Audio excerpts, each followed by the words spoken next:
Assalamualaikum warahmatullahi wabarakatuh. Bagaimana kabarnya anak-anakku kelas 6? Semoga tetap sehat dan semangat belajar dari rumah. Bertemu kembali bersama Bu Agus Wiji Utami pada pembelajaran kelas 6. Hari ini kita akan belajar tema 3, tokoh dan penemuan, subtema 2, penemu dan manfaatnya, pembelajaran keempat.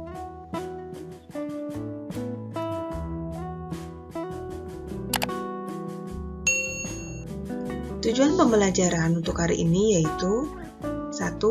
Setelah berdiskusi, siswa mampu mengidentifikasi contoh pelaksanaan kewajiban dalam kehidupan sehari-hari dengan terperinci. 2. Setelah berdiskusi, siswa mampu menjelaskan dampak dari melaksanakan dan tidak melaksanakan tanggung jawab terhadap kewajiban dengan terperinci. 3. Setelah berdiskusi, siswa mampu mengidentifikasi kalimat efektif dari teks tentang penemuan dan manfaatnya dengan benar. Anak-anakku, pada pertemuan sebelumnya, kamu telah belajar tentang penemu jam. Salah satu manfaat dari penemuan jam adalah membantu kita disiplin terhadap waktu. Bagaimana dengan kamu? Apakah kamu sudah disiplin waktu? Nah, pernahkah kamu datang terlambat sekolah? Jika tidak pernah, kamu dapat menceritakan pengalaman datang terlambat pada saat bertemu teman dan lain-lain. Tulislah pengalamanmu datang terlambat ke sekolah. Coba dengan mengisi pertanyaan berikut. Kapan kamu terlambat datang ke sekolah? Mungkin saat pelajaran apa? Mengapa kamu terlambat? Apakah karena bangun kesiangan? Ataukah ada alasan lain? Siapa saja yang kamu rugikan saat kamu terlambat? Tentu, kalau terlambat, bisa merugikan diri sendiri dan orang lain. Ketika kamu terlambat, adakah dampaknya bagi kamu? Tentu ada, ya. Kita jadi merasa malu dengan teman-teman, merasa malu dengan bu guru. Apakah ketika kamu terlambat, kamu sudah mengambil hak temanmu untuk belajar dengan nyaman? Tentu, ya. Jadi, saat kita terlambat, tentu teman kita menjadi tidak nyaman karena belajarnya menjadi terhambat, ya. Apakah ketika kamu terlambat, kamu sudah mengambil hak gurumu untuk mengajar dengan nyaman? Ya, guru juga akan merasa terganggu dengan kamu terlambat masuk sekolah. Apakah ketika kamu terlambat, kamu belum melaksanakan kewajiban untuk menjadi pelajar yang disiplin? Ya, karena terlambat itu seharusnya tidak terjadi, ya. Karena kewajiban sebagai pelajar adalah datang tepat waktu sebagai pelajar yang disiplin.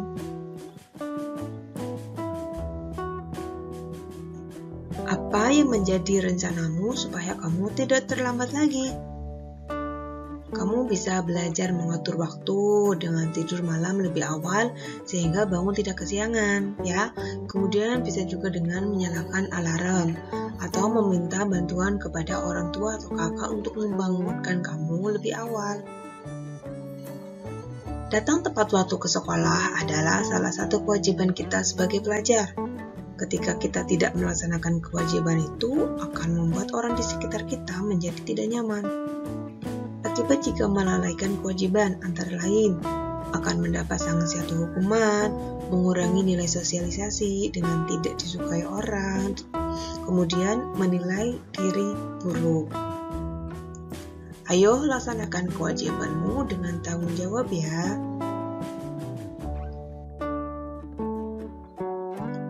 Perhatikan 3 gambar ini.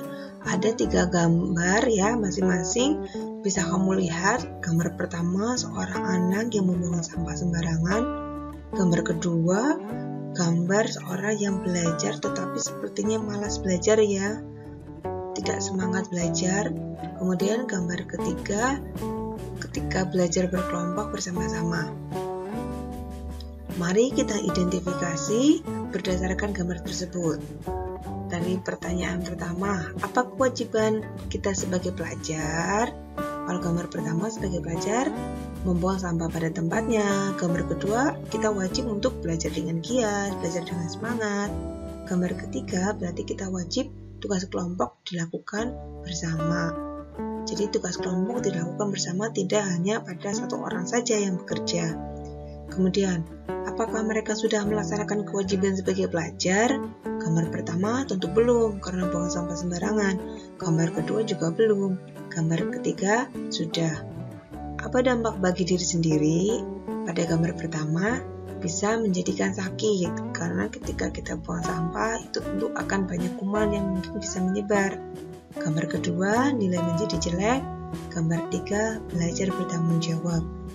Apa dampak dari tindakan yang mereka lakukan bagi lingkungan? Gambar 1, lingkungan menjadi kotor. Gambar 2, tidak disukai teman. Dan gambar ketiga, dapat bersosialisasi dengan baik. Apa dampak dari tindakan yang mereka lakukan bagi orang lain? Gambar 1, menjadikan orang lain sakit karena banyak kuman yang menyebar. Kemudian gambar 2, orang lain beranggapan bahwa anak tersebut anak pemalas. Gambar ketiga, dampaknya adalah disukai atau memiliki banyak teman. Selanjutnya, sekarang anak-anakku tuliskan kewajibanmu yang lain sebagai pelajar. Apakah dampaknya jika kamu tidak melaksanakan dengan tanggung jawab? Jelaskan jawaban kamu. Nah, ini Bu Guru berikan contoh kewajiban pelajar yaitu belajar. Dampak jika tidak melaksanakan kewajiban berarti tidak bisa memahami pelajaran yang diberikan guru. Kewajiban pelajar nomor 2, mematuhi peraturan sekolah. Dampak jika tidak melaksanakan yaitu mendapat sanksi atau hukuman dari sekolah. Kewajiban pelajar nomor 3, datang tepat waktu. Jika tidak, maka tidak disiplin dan mendapat sanksi dari sekolah. Kewajiban pelajar yang lain yaitu nomor 4, menghormati guru. Jika tidak melaksanakan, maka kita tidak memiliki sopan santun. Kita juga mungkin akan dijauhi oleh teman. Kamu bisa memberikan contoh kewajiban pelajar yang lainnya. Melaksanakan kewajiban sebagai pelajar tentu akan membantu kita mengikuti kegiatan belajar dengan baik. Anak-anakku, pada pembelajaran 1, kamu telah membaca teks tentang si kotak ajaib. Kamu telah menemukan kalimat tidak efektif pada teks tersebut. Apa itu kalimat efektif? Kalimat yang efektif adalah kalimat yang tepat guna dan bisa menyampaikan maksud atau gagasan kepada pendengar atau pembacanya. Sedangkan kalimat tidak efektif adalah kalimat yang menimbulkan kerancuan dan ketidakjelasan makna bagi pendengar atau pembacanya. Kemudian ciri-ciri kalimat efektif yang pertama yaitu kehematan kata. Hemat artinya tidak menuliskan kata yang bermakna sama, tidak bertele-tele, ringkas. Contoh, ini contoh salah. Para tamu-tamu duduk di kursi. Perhatikan pada kata para. Apa makna dari kata para? Maknanya adalah banyak. Perhatikan kata tamu-tamu. Apa makna dari kata tamu-tamu? Makna tamu-tamu adalah banyak. Kata para menunjukkan banyak dan tamu-tamu juga menunjukkan tamu yang banyak. Sehingga agar menjadi hemat, kita dapat menghilangkan salah satu.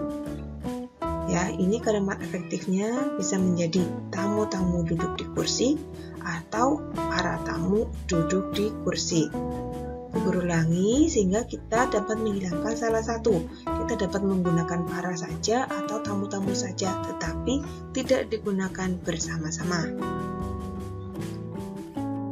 Yang kedua yaitu ada kesepadanan struktur. Pastikan kalimat mengandung unsur subjek dan predikat. Kemudian kata depan atau preposisi tidak berada di depan subjek. Contoh salah, bagi semua peserta diharapkan hadir tepat waktu. Yang benar, semua peserta diharapkan hadir tepat waktu. Kemudian penggunaan konjungsi atau kata hubung di depan predikat dapat menjadi perluasan subjek. Sehingga contoh yang salah, dia yang pergi ke sekolah. Yang benar itu harusnya dia pergi ke sekolah. Kemudian juga kesepadanan struktur kita tidak bisa menggunakan subjek ganda. Contohnya, contoh yang salah, adik demam sehingga adik dibawa ke dokter. Ada dua subjek, adik dan adik. Kita harus memilih salah satu subjek. Sehingga yang benar, adik demam sehingga dibawa ke dokter. Jadi tidak ada pengulangan. Kemudian ciri yang ketiga yaitu kesejajaran bentuk. Ini pada imbuhan harus berbentuk sama. Contoh salah, Dita belajar membuang, memilah, dan pengolahan sampah.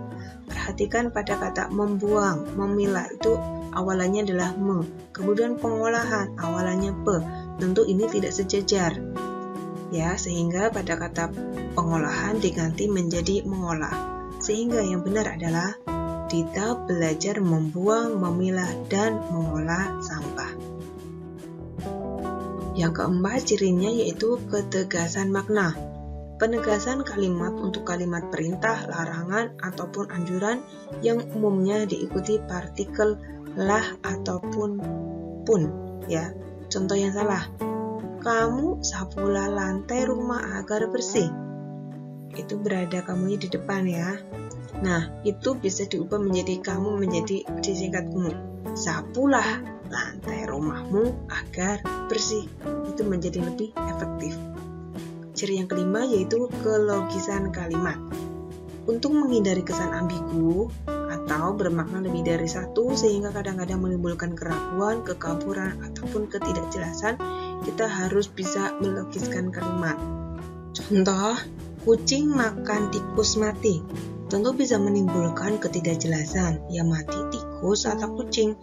Jika tikus yang mati, maka kalimat tersebut bisa diubah menjadi kucing makan tikus yang mati.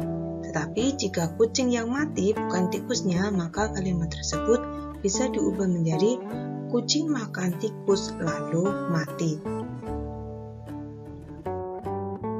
Anak-anakku, sekarang ubahlah kalimat tidak efektif yang kamu temukan pada teks si kotak ajaib menjadi kalimat efektif. Kalimat tidak efektif yang pertama, penemu yang pada kesempatan itu untuk pertama kalinya dapat diubah menjadi penemu pada kesempatan itu untuk pertama kalinya. Kalimat tidak efektif kedua yaitu di depan para bapak-bapak dan ibu-ibu. Kalimat efektifnya di depan bapak-bapak dan ibu-ibu. Kalimat tidak efektif ketiga, lalu televisi kemudian terus berkembang. Kalimat efektifnya menjadi kemudian televisi terus berkembang. Alhamdulillah, pembelajaran hari ini telah selesai. Terima kasih, semoga bermanfaat. Bagi kalian yang baru pertama kali menemukan channel Agus Wiji Utami, jangan lupa untuk klik tombol subscribe-nya ya. Wassalamualaikum warahmatullahi wabarakatuh.